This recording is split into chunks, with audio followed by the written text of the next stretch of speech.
Hi, today we're doing Redbook 10.4-10.5 quiz from our textbook. Okay, so let's take a look. First, we want to begin with the first one. It asks us to graph. Okay, they've given us the slope and they've given us a coordinates and they want us to graph based on that bit of information. So let's take a look. If we use the coordinates, which is 2, 4, which is here, okay? Hopefully you can see that. And then they tell us that the slope is -3. So that means we're going to have a negative progression going this way. So therefore, we would start with the coordinates that they gave us, and therefore we would rise 3, 1, 2, 3, and go to the left 1. Rise 3, 1, 2, 3, and go to the left 1. Then we can fall 3, 1, 2, 3, and go to the right 1. And then therefore we can connect our dots, forming our graph this way.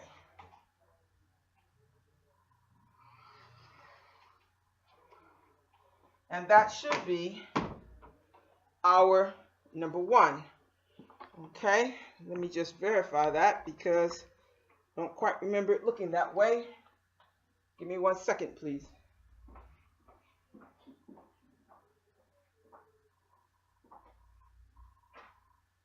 That's it. Okay, that is correct. So I did write the problem correctly this time.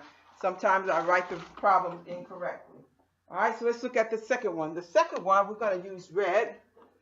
The second one, we have a -1, and it is at 0 here. And then the slope is 2, 3, so it's positive, so it's going to go in this direction. So we're going to rise 2, 1, 2, run 3, 1, 2, 3.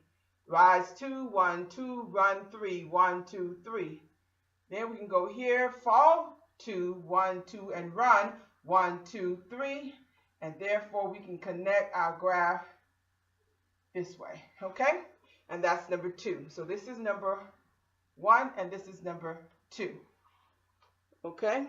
Hopefully you see that. All right, now here it asks us to find the slope and the y-intercept. Very easy task to do because we know that this is in slope-intercept form. Slope-intercept form says mx plus b. B being the intercept and m being the slope.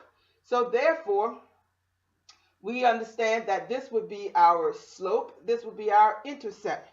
And so then we can just quickly identify our slope is 2 over 1, and our y-intercept is 9.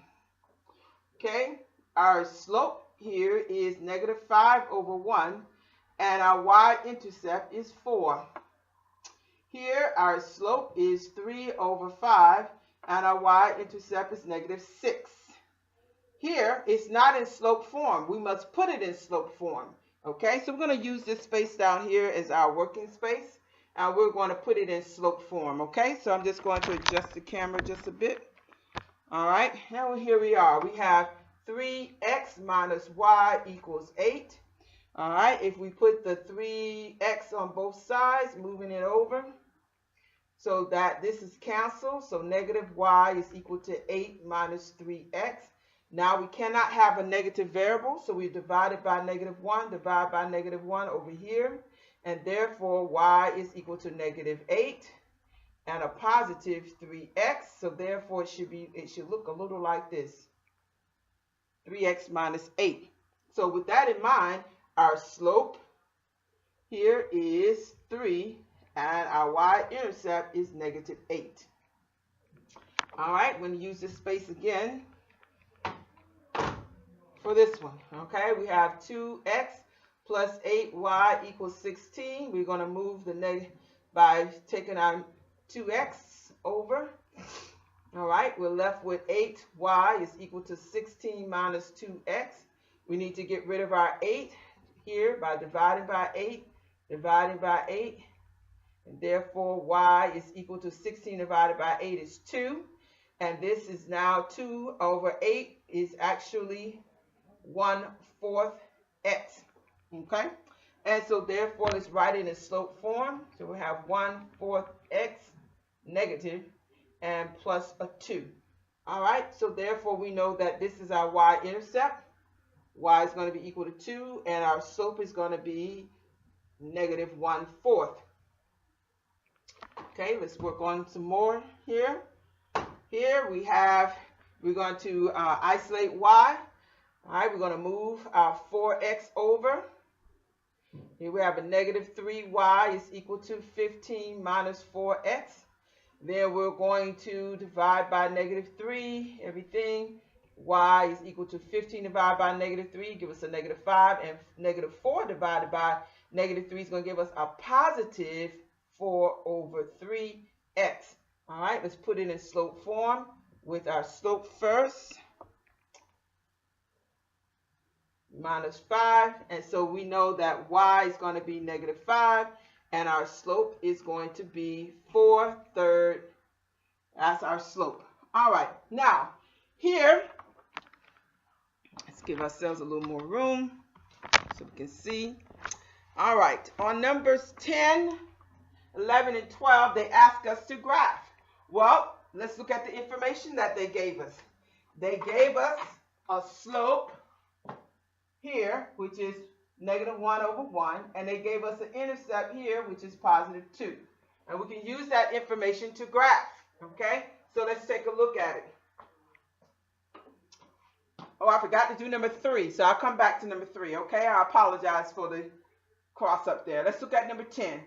Number 10 says that if we start at positive 2, our y-intercept, and in other words, where it intercepts the line y is at positive 2, and the slope is negative 1/1. So then we're going to fall 1. Negative progression means it's going to be going in this direction. So we're going to fall 1 and go 1. Fall 1 and go 1. Here we go up 1 and go to the left 1, up 1 and go to the left. And that is how number 10 should look. Okay? Let's look at number 11. Number 11, our y-intercept is negative 4, and our slope is 3/2. So let's take a look. If we look at negative 4, starting at negative 4, and our slope is 3/2, then we're going to, it's positive, it's going to go in this direction. Then we're going to rise 3, 1, 2, 3, and run 1, 2. We're going to fall 3, 1, 2, 3, and run 1, 2. And therefore, this is what our line should look like. We can take it up a little further by going 1, 2, 3, 1, 2, and it goes on up like this, okay? All right, so that's number 11. All right, next we have number 12. Number 12 is not written in slope form. We need to put it in slope form. So let's move our x over, so that we have 3y is equal to 3 plus x, and then divide both sides by 3. And therefore, this is canceled. Y will be equal to 3 divided by 3 is 1. And x plus x over 3. So in other words, it's written this way. Y is equal to, this is actually a 1 in front of the x, so that's 1/3 x plus our 1. Okay? So then, we're going to start at positive 1. And we have a positive slope, which is going in this direction, okay? And so therefore, we're going to rise 1 and run 3. 1, 2, 3. Rise 1, 1, 3. 1, 2, 3. Fall 1, run 3. 1, 2, 3. Fall 1, 1, 3. 1, 2, 3. And that's how our line should look for number 12, okay? All right, now, let's move on to number 13. Number 13 says that we have a perimeter of 2x plus 11, okay? Now, it says, A, find the slope. Well, easy. Here's our slope. S is equal to 2. Then it says, find the y-intercept. Easy. Here it is. Our y-intercept is 11, all right? Then it tells us to graph it. Well, we have to start at 11, positive 11, on our y-intercept there. And then it tells us that our slope is 2, and which is actually 2/1. So it's going to be positive going like this. So we're going to fall 2, 1, 2, run 1, fall 1, 2, run 1, fall 1, 2, run 1, fall 1, 2, run 1, and it goes this way. Okay? And that is our number 13. Okay?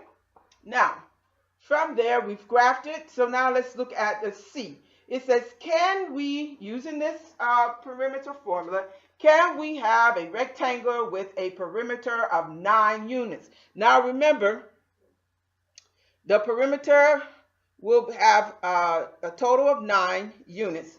And so therefore, let's see what will happen. We are going to take our perimeter and we are going to find, we have our slope and it wants to know if it should have 9. In this case,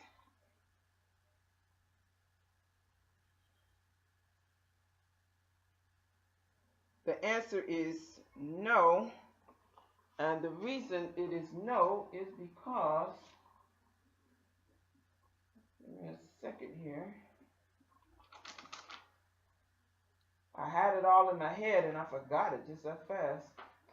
I didn't want to go through the problem because I'm running out of time.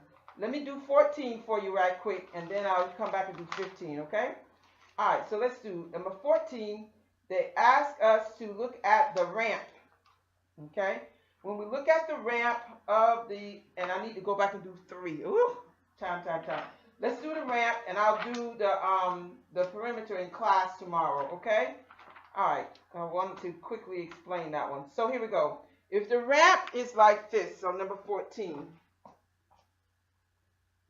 okay? You have 2 and you have 4. So with the ramp, they're asking you, what would it be? Well, the rise is 2, when it goes up 2, and the run is 4. And then it asks you what happens if it doubles. Well, if it doubles, then the rise would be 4, and the run would be 8.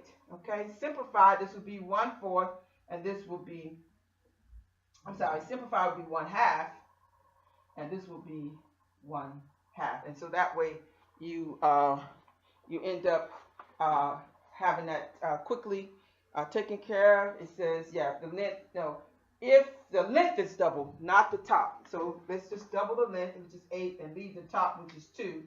And then therefore it will simplify as to 1/4. Okay, that's that. Now, here's the deal. The next point is this. If we take a look at number 3, all right, number 3 says find the slope. If we want to find the slope for number 3, I put it on the graph already. Here it is. We started at -5, 3, and we have 4, -4, 1. So we have to count how far did we rise? 1, 2, 3, 4. All right, and then how far did we run? 1. So then our slope is 4 over 1, which is equal to 4.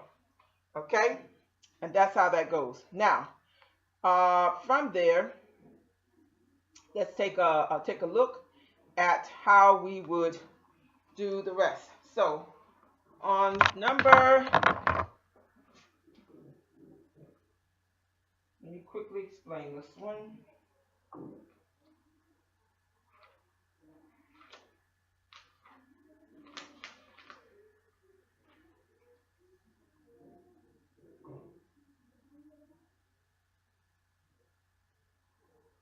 All right, so now the way this works is, this is the perimeter here, but they said the perimeter is equal to 2x plus 11.